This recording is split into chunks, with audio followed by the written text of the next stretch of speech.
Ladies and gentlemen, it is with great pleasure that I welcome you back to the first ever, but hopefully only one of one, and we never do this again, Chatbot Chess Championship of 2025, an 8-player knockout tournament with some of the strongest and some of the dumbest and some of the most fascinating bots in the world. We have Stockfish taking on Snapchat. That happened yesterday. Stockfish, well, I'm not going to spoil it. You should watch it. All these videos are in a playlist. Today, we've got Gemini taking on Grok. Gemini is the rebirth of the Google AI, which used to be Bard. I made a video about it in 2024. You can check out that video. We will also have Martin taking on Copilot. That's going to happen tomorrow. And the day after that is Meta AI taking on ChatGPT. In case you missed it, here is the bracket. Here you go. And it's going to be an epic week of chess. Now, a lot of you reacted to video 1. This is video 2. Most of you were very excited. It was really, dumb and hilarious. And some of you were very offended. And I don't care. We're doing the whole tournament. I don't watch for a week because it's gonna be so bad. But we're gonna have so much fun. This is like a mud wrestling, if you will.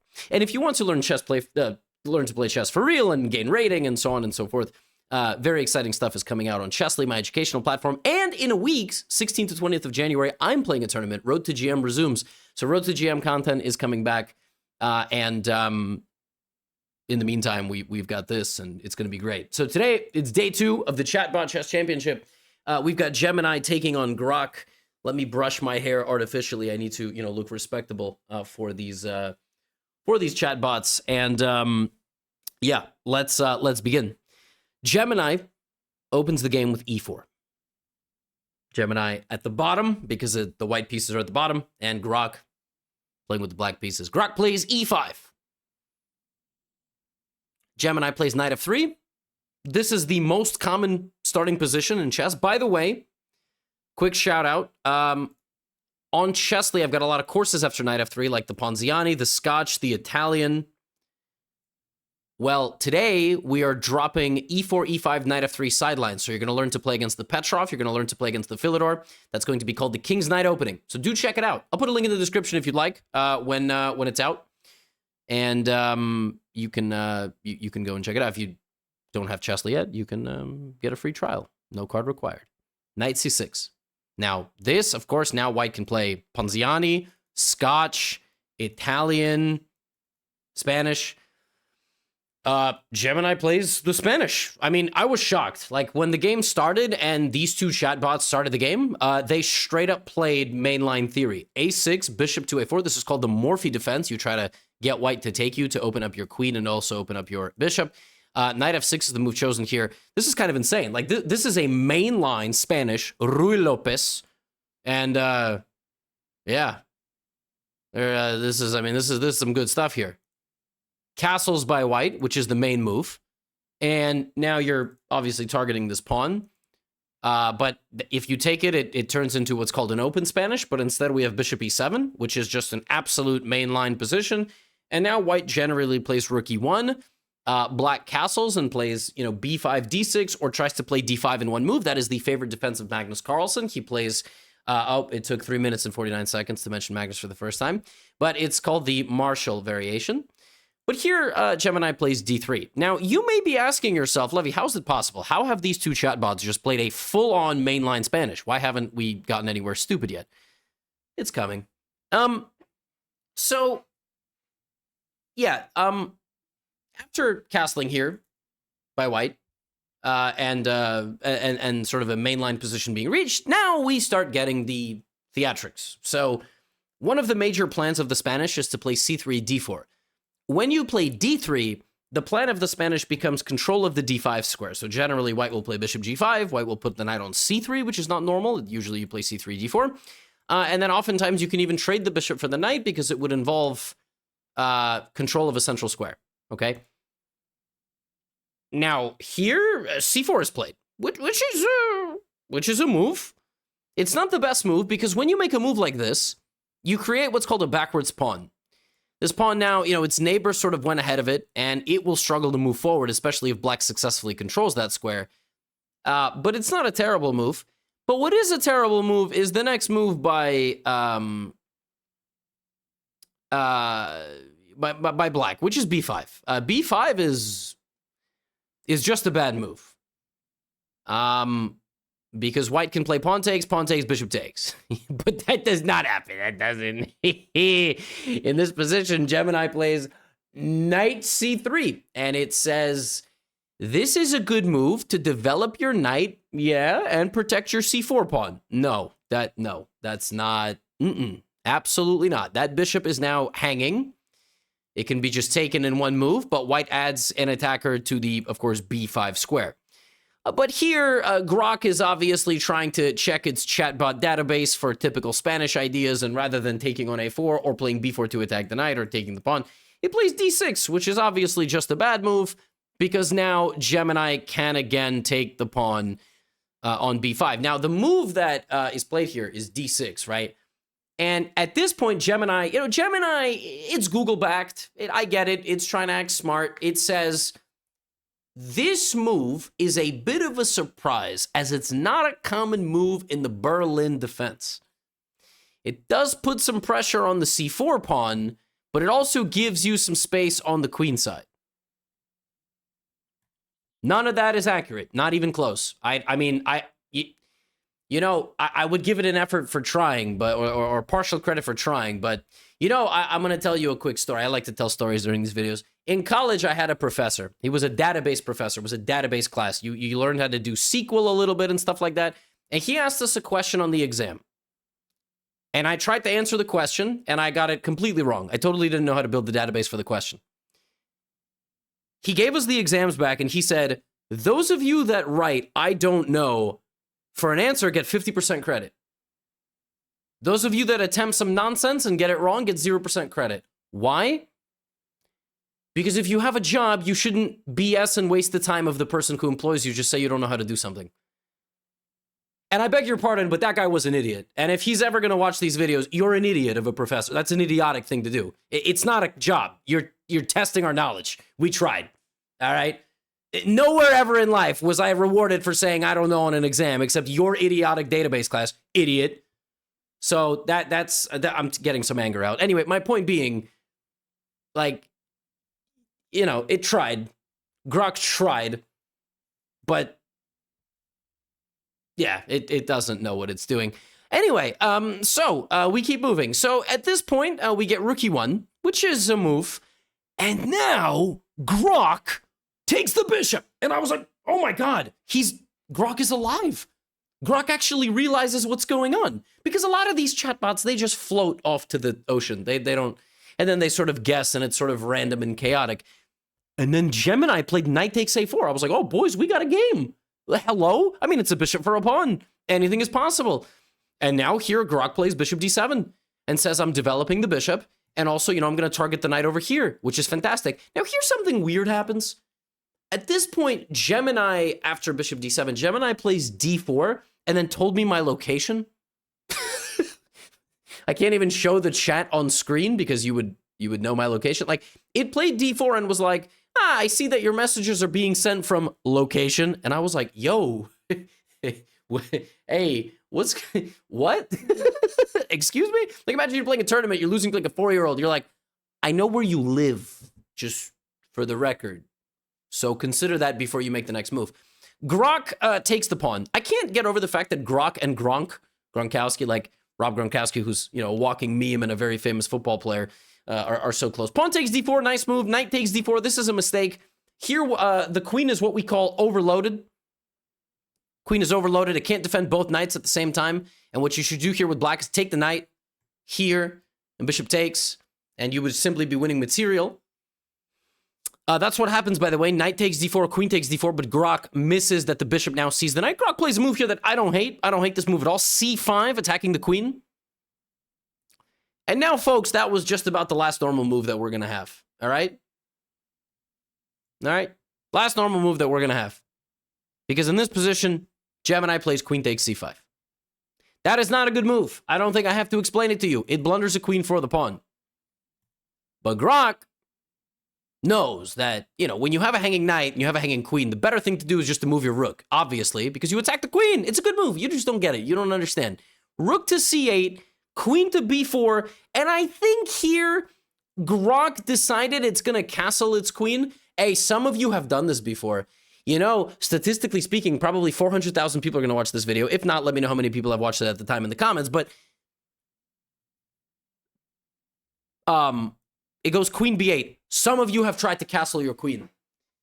Beginners, I know you have. Queen b8, an interesting move. Teleporting the queen and targeting the queen over here. I saw a comment on one of these videos that said, "Hey, the pieces don't move like that. I'm just getting into chess. Why are you allowing that?" I was like, you poor soul. Yes, I know, but here we play 5-dimensional chess. This is not for the... Now, at this point, Gemini here proceeds to play rook a d1. So bringing its rook to the center of the board. In the process, kangaroo hopping over the bishop and also hanging the queen. Grok doesn't really react. Grok plays bishop e6, moving the bishop forward and targeting the pawn on the c4 square, while the queens are having a staring contest. Nobody's trying to take anybody. They're just having a staring contest. Gemini now wants to expand, take a little bit of space on the queen side by playing pawn to a4. And if you are wondering, yes, it kicked its own knight away from the position. That's what it did. For anybody watching this that's confused, no, that's not how chess works. And also, if you can take a queen on the opposite side of the board 99 times out of 100, it's probably going to be the right move, which is exactly what Grok does in this position. Grok plays the move queen b. Nope, it stopped right there. He got close. You know, he needed to go 2 more squares. He didn't. Queen b6. Gemini here, for the record, plays a5, attacking the queen. Obviously. Why take the queen when you can threaten it? And now the queen runs away to safety to b7, where it can be taken in 1 move. Here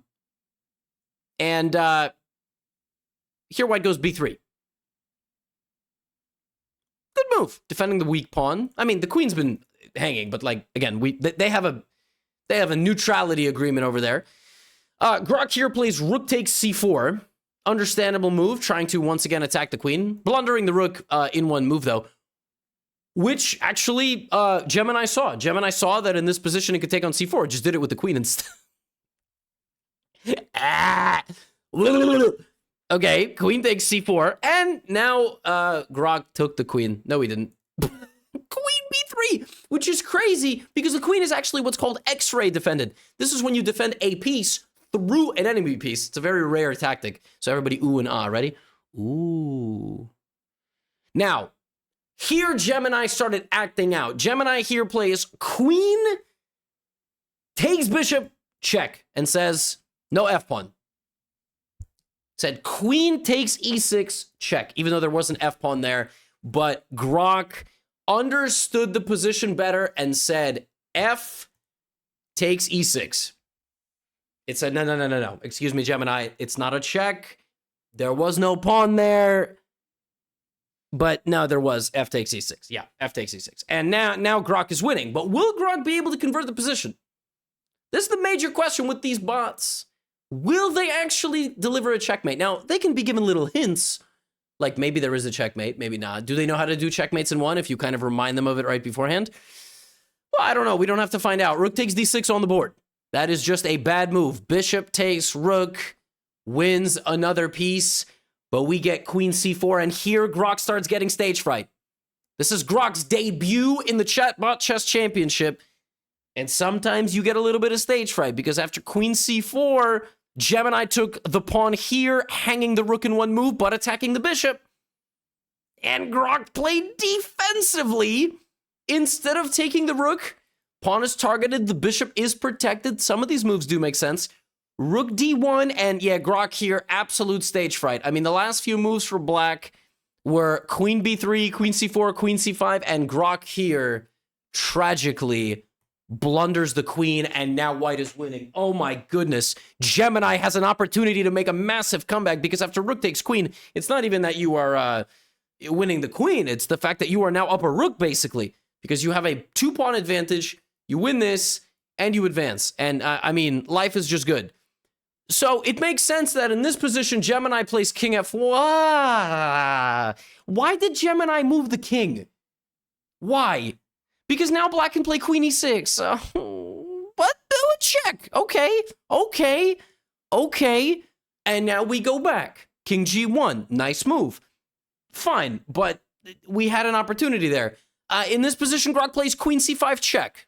It's not check, but he said check, and Gemini moved the king. Gemini moved the king and ran away. Yeah, I guess it was check. So remove the pawn. It was check. The king runs to the corner, and Grok goes here. And that's not a good move because it's again a situation of pawn taking the piece there. But king g1 back. Gemini is in a possessed state. King f1, king g1, king h1, king g1. This is how you play when you're on tilt. You just start moving the king back and forth, especially in bullet chess. We have queen e4, taking a free pawn in the center of the board. The queen is once again hung, but now it's actually okay because you're going to be winning back the rook for it, and black will maintain a knight advantage.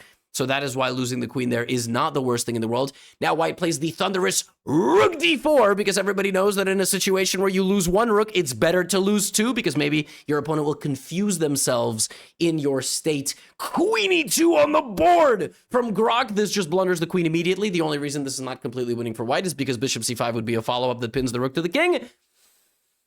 But we have rook d7 blundering both rooks. Yet again, both rooks are simply hanging here, but everybody knows that when you have the option to take one rook or a second rook, it's better to play queen b2 and lose the queen in one move.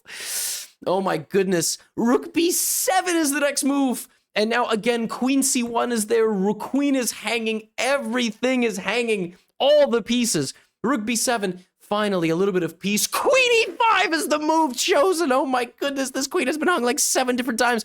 At some point, and now Gemini plays this position with a lag. Gemini played rook b7, attacking the queen on b2, and then when the queen moved, Gemini said, rook takes b2. Oh my god. How is the Google Gemini playing on a lag? It thinks that the queen is still there, but it doesn't really matter because Grok was hellbent. Grok was trying to lose this queen no matter what, and now rook b7 back by Gemini. The rook is hanging, and here I just thought I would have to cancel the entire championship. I was like, if this is what the chatbots are going to do, but I had a little bit of patience. I had some patience, and I'm glad I did because queen e5 appeared on the board again. Rook b1 appeared. I think both sides just wanting to demonstrate they know how to move some of their pieces. Rook b1 appeared, and in this position, Grok played queen e6. Grok was pretending the entire time. Grok knew exactly what was going on, and that's what I love about these games. They are beyond stupid. Some of you watching this right now are gonna go, I only like when you make educational content. I like your historical videos. These videos are a waste of time. No, they're not. Life is about laughter. Life is about happiness. This keeps you on the edge of your seat. You never know what's going to happen. Rook goes back to b7. White is playing the accordion with the rook. By the way, this is mate. We officially have a checkmate on the board, and here Grok does what the poker players describe as a slow roll. Slow roll is when you have the nuts on the table. Not like that. Not, oh my god. Nuts in poker is the top hand. And when you know you've won, you should flip your cards and let them, but you slow roll, you pretend like you're thinking queen e5. And nobody likes a slow roller. Rook b1, queen e4, rook b3, and in this position, the thunderous checkmate heard around the world, queen e1. Grok had absolutely no idea this was mate. But finally, it made it down to the edge of the board. It said queen e1 check. And by accident, it checkmated its opponent. And by the way, let it be known, probably 1 in 5 of you accidentally checkmated somebody this week. You play a chess game, you give a check, and it goes, and you're like, oh, that was mate. I'm a genius. Of course, I know the feeling, and the same for Grok. And don't laugh at these games. They're only slightly worse than the quality of your games. Make no mistake. Less than 1% of this audience is above 1800. So don't pretend like you know what you're doing. Grok is the second semifinalist of the 2025 Chatbot Chess Championship, and may I remind you that this is what the bracket looks like now. Stockfish and Grok. That matchup might take place on the 11th. It might take place on the 12th or the 13th. And we await the winner of Martin and Copilot and Meta AI versus ChatGPT. We all know what we want to see, folks. We want to see Stockfish versus ChatGPT rematch. That's what we want to see. That is where this whole idea was born. Chatbot Chess Championship continues with coverage tomorrow. And if you don't want to play this badly, check out Chessly. 7-day free trial. Go check out the E4, E5 course. King's Knight. That's all I got for you today. See you all tomorrow for Martin versus Copilot. Whose side are you on? And who's going to be the winner of the 2025 Chatbot Chess Championship? Now get out of here.